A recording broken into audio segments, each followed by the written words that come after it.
네, 이번 시간에 인터페이스와 다양성에 대해서 알아보겠습니다. 자, 인터페이스는 다양성이라고 하는 것을 구현하는 데 있어서 아주 중요한 도구라고 할 수 있습니다. 그리고 제가 이전 시간에 인터페이스 수업에서 설명드리지 않았던 것이 있는데요. 마치 하위 클래스를 인스턴스화 시킬 때 그것의 데이터 타입으로 상위 클래스를 지정할 수 있다는 거 우리가 이전 동영상에서 살펴봤던 내용이죠. 자, 그것과 마찬가지로 여러분이 어떤 인터페이스를 만들었어요. 그리고 그 인터페이스를 어떤 클래스가 구현한 거죠. 그럼 여러분이 그 클래스를 인스턴스화 시킬 때 그 인스턴스화된 변수, 인스턴스에 담고 있는 변수의 데이터 타입으로 그 클래스가 구현하고 있는 인터페이스를 지정할 수가 있습니다. 자, 코드를 통해서 그게 무슨 뜻인지 살펴보겠습니다. 여기 보시면 제가 준비한 코드가 이렇게 있는데요. 자, 이 코드의 내용을 한번 살펴보면 자, 우선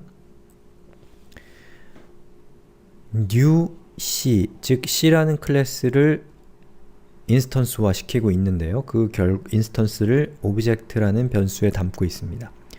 그리고 object라는 이 변수의 데이터 타입은 현재 i로 지정이 되어 있어요.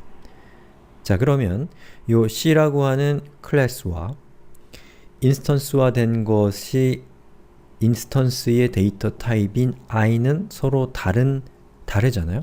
그럼 이 두 가지가 서로 어떤 관계인지를 살펴보자는 겁니다.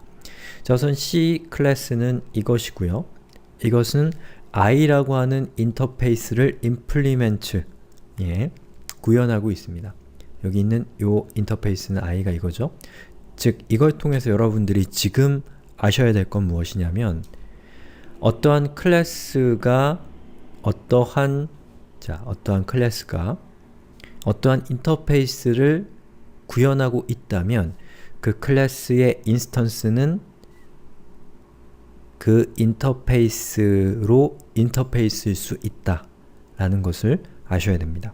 보시는 것처럼 C라고 하는 클래스가 인스턴스화 될 때 데이터 타입이 i인 이유는 클래스 C가 인터페이스 i를 구현하고 있기 때문입니다. 이것을 이해하시는 게 지금 이 코드의 핵심입니다. 자, 그럼 이번에는 조금 더 복잡한 예제를 살펴보죠. 이걸 통해서 인터페이스라는 것이 다양성에 어떻게 기여하는가, 또 인터페이스가 어떻게 클래스가 할 수 없는 일을 할 수 있는가에 대해서 살펴볼 수 있을 겁니다. 자, 여기 있는 요 예제를 먼저 살펴보면 자, D라고 하는 클래스를 object라고 하는 변수로 인스턴스화 시켰는데요. 데이터 타입은 D를 지정했습니다. 즉, 클래스와 데이터 타입이 동일하죠. 자, 그 다음에는 D라고 하는 클래스로 object2를 인스턴스화 시켰는데 그 데이터 타입은 i2입니다. 그럼 이 i2는 무엇이냐면 바로 이 D라고 하는 클래스가 구현하고 있는 인터페이스 중에 하나입니다. 그 다음에 자, 이 D라고 하는 이 클래스를 역시 인스턴스화 시켰는데 object3로 인스턴스화 시켰습니다. 그리고 object3의 데이터 타입은 i3입니다. 자, 이 i3는 클래스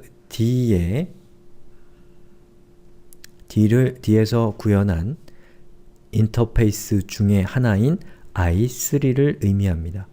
즉, 저는 3개의 인스턴스를 만들었는데 첫 번째 인스턴스는 그 클래스 자체의 데이터 타입을 그대로 가지고 있고요.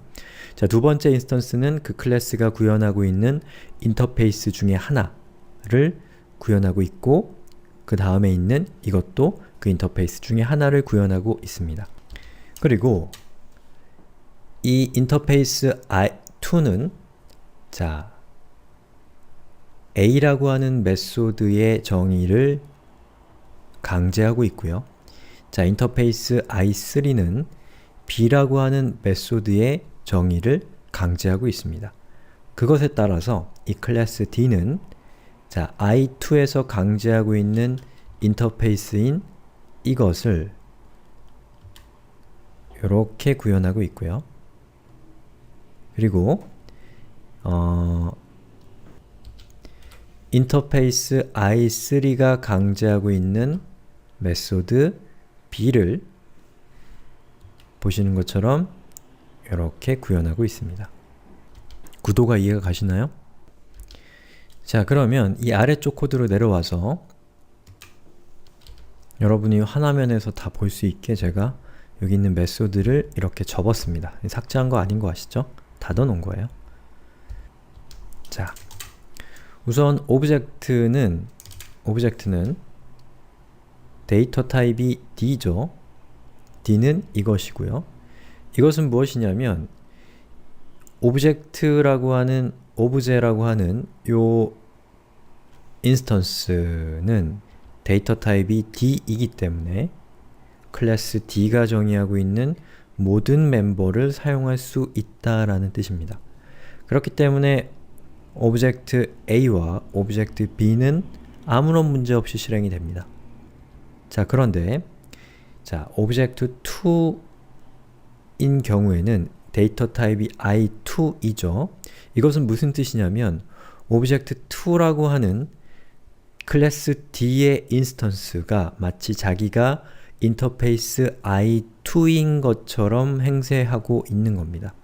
인터페이스 i2를 보면 i2는 메소드 A의 정의를 강제하고 있는 거죠.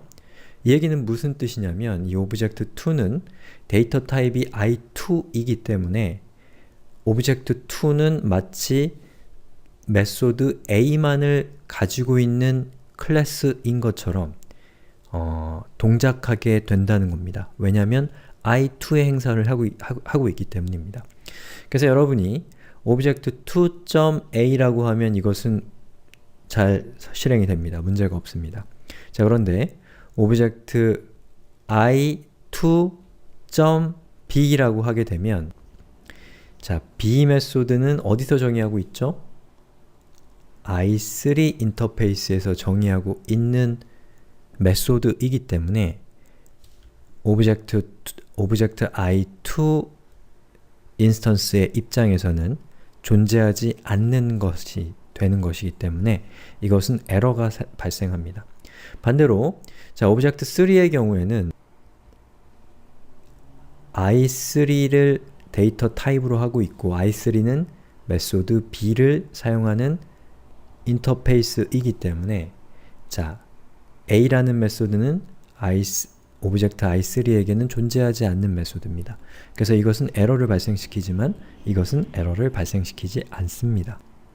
자, 이것을 통해서 알 수 있는 것은 무엇이냐면 여러분이 어떤 클래스의 데이터 타입으로 어떠한 인터페이스를 사용한다는 것은 마치 그 클래스가 그 인터페이스에서 정의하고 있는 멤버들만을 가지고 있는 클래스인 것처럼 사용할 수 있게 된다라는 의미를 갖습니다.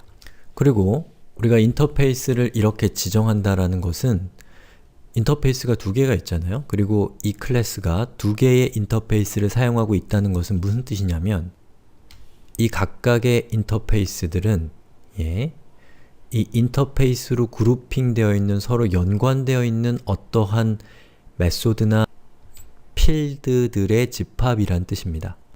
그런데 여러분이 어떤 클래스를 사용할 때 그 클래스가 갖고 있는 모든 기능을 사용해야 된다면 당연히 여기 있는 이것처럼 데이터 타입을 이렇게 그 클래스의 데이터 타입으로 지정을 해야겠지만 만약에 여러분이 어떠한 클래스를 사용할 때 그 클래스가 갖고 있는 여러가지 기능 중에서 어떤 특정한 인터페이스에 해당되는 기능만을 사용한다고 한다면 여러분은 데이터 타입으로 그 인터페이스를 지정을 하면 그 인터페이스에서 정의하고 있는 멤버들을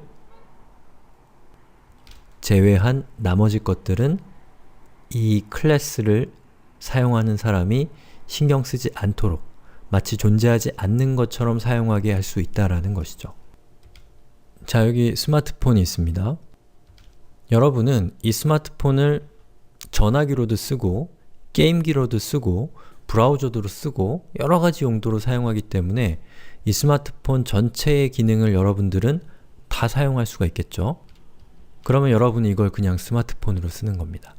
그런데 이것을 여러분의 부모님에게 제공할 때는 부모님한테 이렇게 얘기할 수 있죠. 이거 전화기예요 라고 얘기를 하면 부모님은 이 스마트폰이라고 하는 클래스를 전화기라고 하는 인터페이스로 사용하게 되기 때문에 전화기 기능 외에 나머지 기능은 부모님은 사용하지 않게 되고 또 그 수많은 기능들에서 길을 잃지 않고 전화기라고 하는 것에 대한 기능에만 집중할 수 있다라는 것이죠. 그리고 집에 있는 꼬맹이한테 이 스마트폰을 제공할 때는 꼬맹이한테 이거 게임기야 라고 주는 거예요. 그러면 꼬맹이는 그게 게임기인 줄만 알고 거기 있는 전화기 기능을 쓰지 않겠죠. 심지어 여러분은 꼬맹이한테 전화기를 줄 때는 꼬맹이가 그걸 쓰다가 엄한 사람한테 전화하는 것을 방지하기 위해서 전화기 기능을 끄기도 하잖아요. 그 맥락에서 여러분이 꼬맹이한테 이 스마트폰이라고 하는 클래스를 제공할 때 게임기라는 인터페이스로만 제공을 하게 되면 꼬맹이 입장에서는 게임기라는 기능에만 집중할 수 있고 여러분의 입장에서는 꼬맹이가 원하지 않는 기능, 꼬맹이가 사용하면 안 되는 기능인 전화 걸기나 문자 보내기나 이런 것들을 사용하지 않도록 방지할 수 있는 효과가 생긴다라는 겁니다. 자, 어때요? 클래스와 인터페이스의 관계가 좀 이해가 가시나요? 지금 저는 하나의 클래스가 여러 개의 인터페이스를 구현하고 있을 때 예제에 대해서 설명을 드렸고요. 만약에 하나의 인터페이스가 있고요. 그 인터페이스를 구현하고 있는 여러 개의 클래스가 존재한다고 한다면 그 각각의 클래스들을 여러분이 인스턴스화 시킬 때 데이터 타입으로 이 각각의 클래스가 공통적으로 구현하고 있는 인터페이스를 데이터 타입으로 해서 같은 데이터 타입을 갖고 있지만 그 실제 클래스가 무엇이냐에 따라서 다르게 동작할 수 있는 다형성을 구현할 수 있다는 것도 이해하실 수가 있겠죠. 이것이 바로 인터페이스와 다형성 간의 관계라고 할 수가 있습니다. 자, 이렇게 해서 여기까지 해서 우리가 인터페이스 그리고 다형성이라는 주제에 대해서 살펴봤고요. 나머지 다음 시간에 마지막으로 정리하는 이야기를 한번 쭉 해보겠습니다.